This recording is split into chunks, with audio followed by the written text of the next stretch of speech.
V neděli večer říkám, zítra začnu novej život. Budu cvičit, zdravě jíst a nebudu furt jen lenošit. Přijde pondělí ráno, budík zve jak šílenej. Otevřu jedno oko a hned mám den zkaženej. Do prdele zase pondělí, kdo tohle vymyslel? Včera byla pohoda a dneska bych jen spal.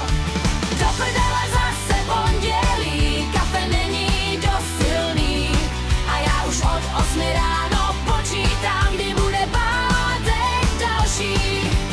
Autobus má zpoždění, venku zase lije déšť. Všichni kolem naštvaní, jak kdyby byl konec svět. Šéf se všechno hnedka, telefon mi pořád zvoní a já si v duchu říkám, ať už tenhle den skončí.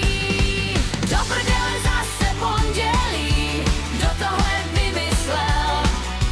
Včera byla pohoda a dneska bych jen spal.